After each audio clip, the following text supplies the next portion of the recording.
ಇವತ್ತೊಂದು ಬಾಳೆಹಣ್ಣಿನ ರೆಸಿಪಿ ಮಾಡಿ ತೋರಿಸ್ತೇನೆ ನಿಮ್ಗೆ. ಹಾಳಾದ್ರೆ ಬಿಸಾಡುದು ಬೇಡ, ಅದರ ಒಳ್ಳೆ ಒಂದು ರೆಸಿಪಿ ಮಾಡಿ ತೋರಿಸುವ. ನೋಡಿ, ಬಾಳೆ ಸ್ವಲ್ಪ ಹಾಳಾಗಿ ಬಂದಿದೆ, ಮತ್ತೆ ಸುಲಭ ಉಂಟು ರೆಸಿಪಿ ಮಾಡ್ಲಿಕ್ಕೆ. ಸಂಜೆ ಟೀ ಟೈಮ್ಗೆಲ್ಲ ಎಂತ ಇಲ್ಲದಿದ್ರೆ ಈ ರೀತಿ ರೆಸಿಪಿ ಮಾಡ್ಬೋದು. ಬಾಳೆಹಣ್ಣು ನೋಡಿ ಕಪ್ಪು ಕಪ್ಪಾಗಿದೆ, ನೋಡಿ ಇದು ಹಾಳಾಗಿ ಬಂದಿದೆ, ಇದನ್ನು ತೆಗಿತೇನೆ. ಇದರದ್ದು ಇವತ್ತು ರೆಸಿಪಿ ಮಾಡುವ. ಮತ್ತೆ ನಿಮ್ಮ ಮನೆಯಲ್ಲಿ ಕೂಡ ಬಾಳೆಹಣ್ಣು ಇಂಥದಿದ್ರೆ ಬಿಸಾಡುದು ಬೇಡ, ಈ ರೀತಿ ರೆಸಿಪಿ ಮಾಡ್ಬೋದು. ನೋಡಿ,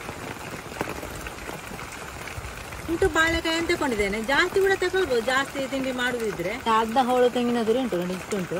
ಸ್ವಲ್ಪ ಬೆಲ್ಲ ತಗೊಂಡಿದ್ದೇನೆ, 4 ಏಲಕ್ಕಿ ತಗೊಂಡಿದ್ದೇನೆ. ಏಲಕ್ಕಿ ಸಿಪ್ಪೆ ತೆಗಿಬೇಕು, ಸಿಪ್ಪೆ ತೆಗೆದು ಹಾಕ್ಬೇಕು. ಸಿಪ್ಪೆ ತೆಗಿ, ಸಿಪ್ಪೆ ಹಾಕುದು ಬೇಡ.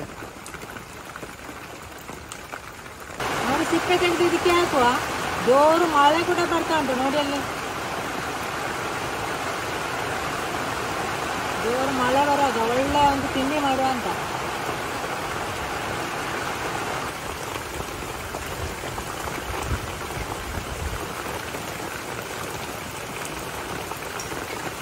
ಇದನ್ನು ನೋಡಿ, ನೀರು ಹಾಕದೆ ಗ್ರೈಂಡ್ ಮಾಡಿ ತರುವ. ನೋಡಿ, ಗ್ರೈಂಡ್ ಮಾಡಿ ಆಯ್ತು, ಈ ರೀತಿ ಉಂಟು ನೋಡಿ ಹಿಟ್ಟು. ಸ್ವಲ್ಪ ತೆಳು ಉಂಟು, ಸ್ವಲ್ಪ ರುಚಿ ಬೇಕಾದಷ್ಟು ಉಪ್ಪು ಹಾಕುವ. ಸ್ವಲ್ಪ ಬೆಲ್ಲ ಹಾಕದೆ ಕೂಡ ಮಾಡ್ಬೋದು ನಿಮಗೆ. ಬೆಲ್ಲ ಹಾಕಾಯ್ತು, ಸ್ವಲ್ಪ ಸಪ್ಪೆ ಆಗ್ತದೆ, ಅದಕ್ಕೆ ಬಗ್ಗೆ ಸ್ವಲ್ಪ ಬೆಲ್ಲ ಹಾಕಿದ್ದು.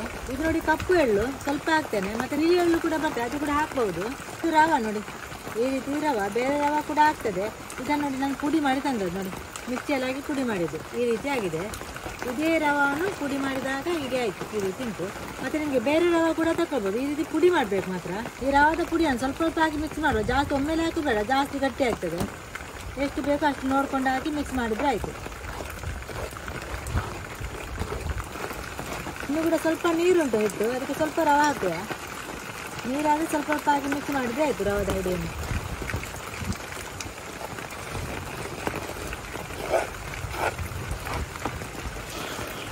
ನೀರು ರವದ ಹುಡಿಯನ್ನು ಎಲ್ಲ ಹಾಕ್ತೇನೆ, ಸ್ವಲ್ಪ ನೀರುಂಟು ಹಾಗೆ. ಈ ರೀತಿ ಉಂಟು ಹಿಟ್ಟು.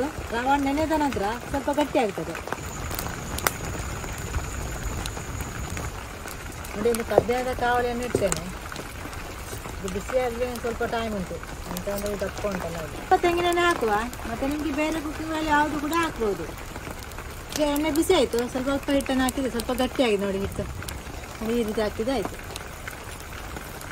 ಮತ್ತು ಇದರ ಬದಲು ನಿಮಗೆ ಅಕ್ಕಿ ಹುಡಿ ಕೂಡ ಹಾಕ್ಬೋದು. ನಾನು ರವೆ ಹಾಕಿದ್ದು, ಅಕ್ಕಿ ಹುಡಿ ಇದ್ದರೆ ಅಕ್ಕಿ ಹುಡಿ ಕೂಡ ಹಾಕಿ ಬಿಡ್ಬೋದು. ಚೆನ್ನಾಗಿ ಈಗ ಬಿಡು ಮಾಡೋದು, ಸ್ವಲ್ಪ ಕೈಗೆ ನೀರು ತೆಗಿಸಿದ್ರೆ ಆಯಿತು. ಸ್ವಲ್ಪ ನೀರು ತೆಗೆದು ಬಿಟ್ಟು ಆಯಿತು. ಮಗುಚಿ ಹಾಕುವ, ಅಂದರೆ ಜಾಸ್ತಿ ಬೆಂಕಿ ಇರೋದು ಬೇಡ, ಇನ್ನು ಕಡಿಮೆ ನೀರಲ್ಲಿ ಫ್ರೈ ಮಾಡಿದರೆ ಆಯಿತು.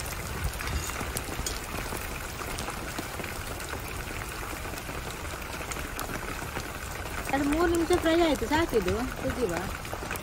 ಜಾಸ್ತಿ ಹೊತ್ತು ಇಟ್ಟರೆ ಕಪ್ಪು ಹೋಗ್ತದೆ, ಜಾಸ್ತಿ ಬೆಲ್ಲ ಎಲ್ಲ ಹಾಕಿದ್ದೆಲ್ಲ ಹಾಕಿ.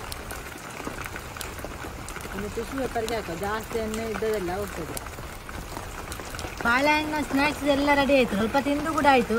ಸ್ವಲ್ಪ ಜಾಸ್ತಿ ಇತ್ತು ನೋಡಿ, ಈ ರೀತಿ ಉಂಟು. 2 ದಿನ ಇಟ್ಟು ಕೂಡ ತಿನ್ಬೋದು, ನಿಮಗೆ ಹಾಳಾಗೋದಿಲ್ಲ ಇದು. ಫ್ರಿಜ್ಜಲ್ಲಿ ಇಡೋದೇ ಇಟ್ಟು ತಿನ್ಬೋದು ನೋಡಿ. ನೀವು ಸಮಯ ಇದೇ ರೀತಿ ಮಾಡಿ ನೋಡಿ.